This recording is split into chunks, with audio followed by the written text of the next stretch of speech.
Good morning, students. Myself, Dr. Suman Sharma. Now we are going to discuss about the nuclear spin.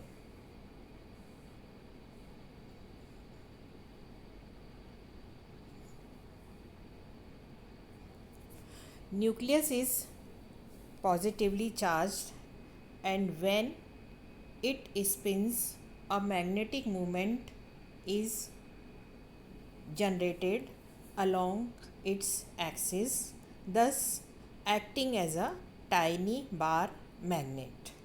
If a proton is placed in an external or applied magnetic field H0, it continues to spin and also start processing about the axis of the external magnetic field that's shown in figure 1.2.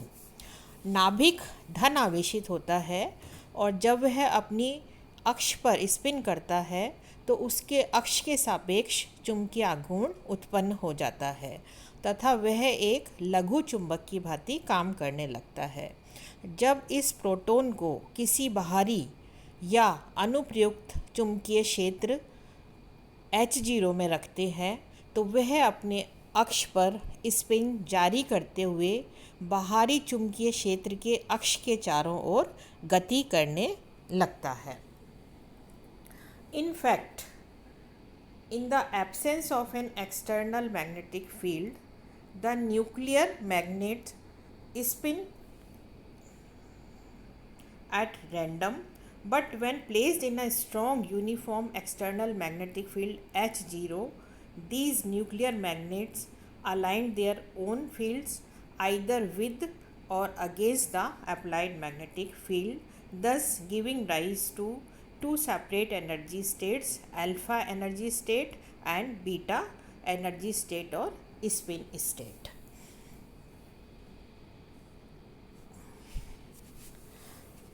जब नाभिकीय चुंबक किसी भी बाहरी चुंबकीय क्षेत्र के अभाव में रहता है तो वो अनियमित रूप से गति करता रहता है, लेकिन जब इन्हें किसी भी प्रबल या एक समान बाहरी चुंबकीय क्षेत्र में रखते हैं तो ये नाभिकीय चुंबक बाहरी चुंबकीय क्षेत्र की दिशा में या उसके विपरीत दिशा में समायोजित हो जाते हैं और इस स्थिति को हम बोल्ट्जमैन डिस्ट्रीब्यूशन कहते हैं। अल्फ़ा स्पिन स्टेट में न्यूक्लियर स्पिन की संख्या हमेशा अधिक होती है और ये मैंने एक डायग्राम के अंदर आपको आगे बता रखा है।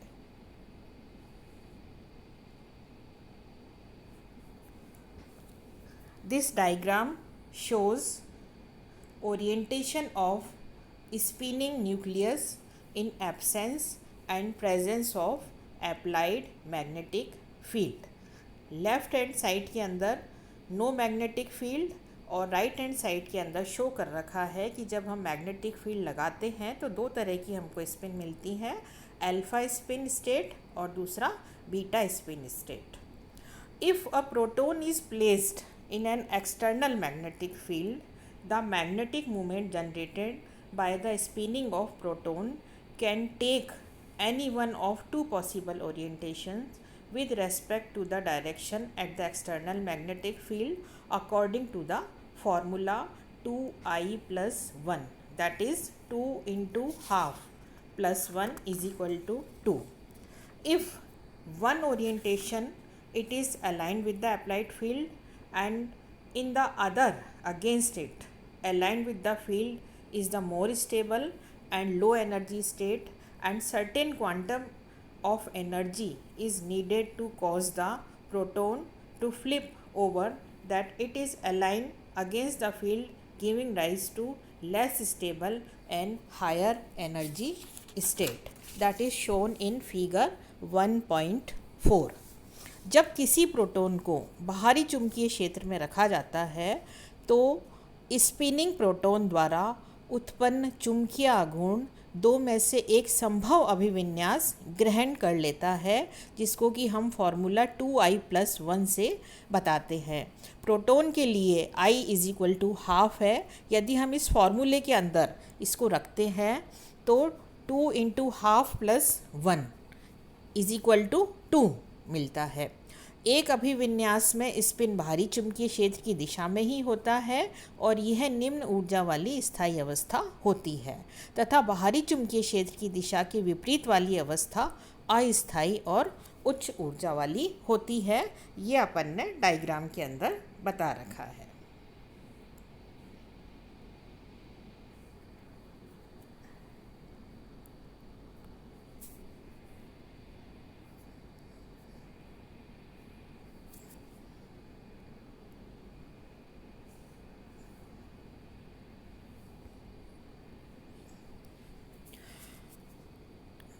इस डायग्राम के अंदर शो कर रखा है कि जब भी किसी नाभिक को बाहरी चुंबकीय क्षेत्र में रखा जाता है तो उसके अंदर दो हमको एनर्जी स्टेट मिलती हैं। एक तो है आपकी माइनस, एक तो है आपकी प्लस हाफ और दूसरी है आपकी माइनस हाफ। प्लस हाफ का मतलब है लोअर और स्टेबल एनर्जी स्टेट और माइनस हाफ का मतलब है हायर और अनस्टेबल एनर्जी स्टेट, और दोनों का जो डिफरेंस है that denote by the delta E. अब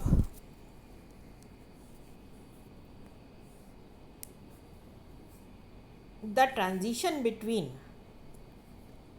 these two energy states can be brought by the absorption of a quantum of electronic radiation delta E of energy h nu, and we know Einstein law is E is equal to h nu। तो यहाँ पर यदि हम इसको denote करना चाहें तो delta E is equal to gamma H zero upon 2 pi.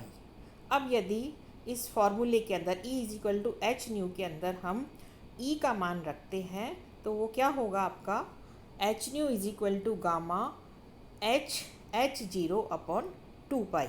और यदि यहाँ पर हमको फ्रीक्वेंसी निकालनी है तो फ्रीक्वेंसी का मतलब ये है कि न्यू क्या हो जाएगी, nu is equal to gamma H zero upon 2 pi.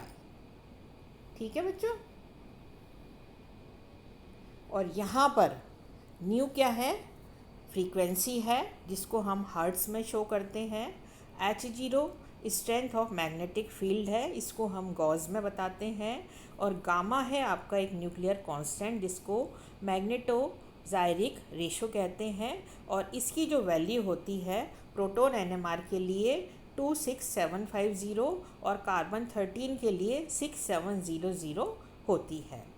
अब यदि हम प्रोटॉन एनएमआर की बात करते हैं तो यहाँ पर हम देखते हैं कि जो रीजन होता है that is radio frequency region, और रेडियो फ्रीक्वेंसी रीजन की जो एनर्जी होती है दैट इज़ 90 मेगाहर्ट्ज़। इसको हम कैसे बताएंगे, in a field of 21100 gauss for example the energy required correspond to electromagnetic radiation of frequency 90 megahertz. Radiation in the radio frequency range and of much lower energy than even infrared. Ultraviolet और infrared जो spectroscopy है उससे इसकी जो energy जो है वो काफ़ी लो होती है, that is 90 megahertz.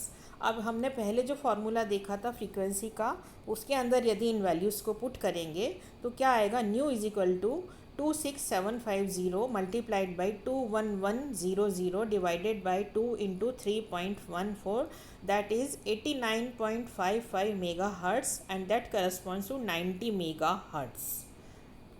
Thus, by supplying this amount of energy, proton flips or jump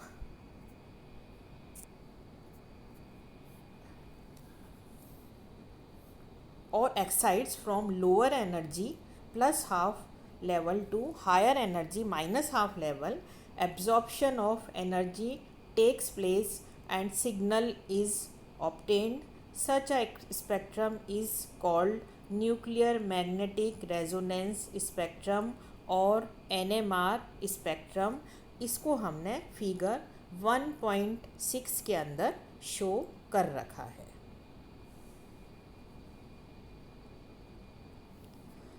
ये है आपका transition of protons. X axis पर आपका जो है वो मैग्नेटिक फील्ड H0 है, वाई एक्सिस पर आपकी एनर्जी है, और यहाँ पर जो है प्रोटॉन का ट्रांजिशन होता है प्लस हाफ स्टेट से माइनस हाफ स्टेट के अंदर, और यहाँ पर हमको जब वो यहाँ पर ही हमें NMR सिग्नल मिलता है। ये आपको मैंने इस डायग्राम के अंदर बता रखा है।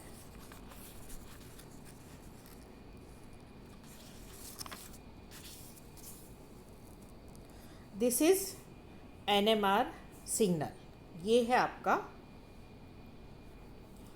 NMR signal.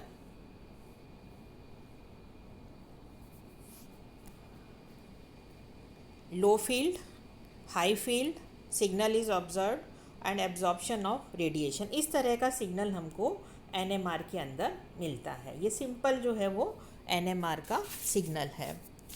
और ये NMR सिग्नल अभी हमने आपको बताया है, ऊर्जा प्रदान करने पर प्रोटॉन निम्न ऊर्जा स्तर से उच्च ऊर्जा स्तर में छलांग लगाता है और कुछ क्षण बाद ऊर्जा निर्मुक्ति के साथ पुनः अपनी स्थायी निम्नतर स्तर में आता है। अर्थात पहली प्रक्रिया में ऊर्जा का अवशोषण होता है और दूसरी प्रक्रिया में ऊर्जा का निष्कासन होता है, और इस प्रकार प्राप्त सिग्नल या संकेत नाभिकीय चुंबकीय अनुनाद स्पेक्ट्रम या NMR स्पेक्ट्रम कहलाता है। ये आपको मैंने इस डायग्राम के अंदर बता रखा है। अब ये तो NMR स्पेक्ट्रम हो गया। अब NMR स्पेक्ट्रम या NMR सिग्नल से हमको किस किस चीज़ का पता पड़ता है। हमको 4 बातें NMR सिग्नल से प्राप्त होती हैं।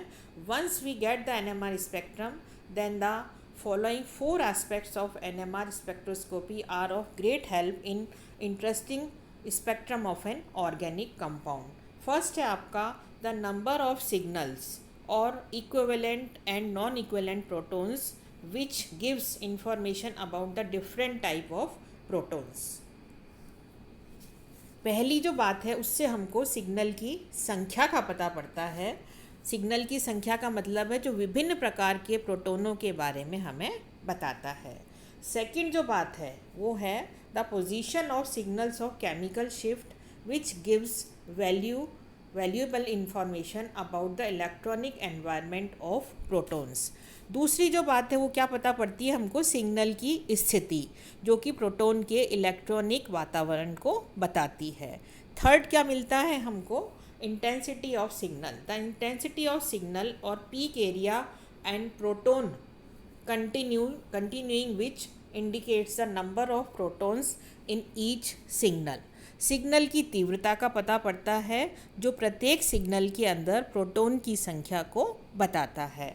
और लास्ट जो है, फोर्थ जो है वो क्या मिलता है हमको, that is the splitting of signal or spin coupling which reveals the information regarding the number of protons or neighbouring carbon atoms. Signal का विपाटन या स्पिन कपलिंग जो पास वाले कार्बन परमाणु पर उपस्थित प्रोटॉन की संख्या की जानकारी देती है।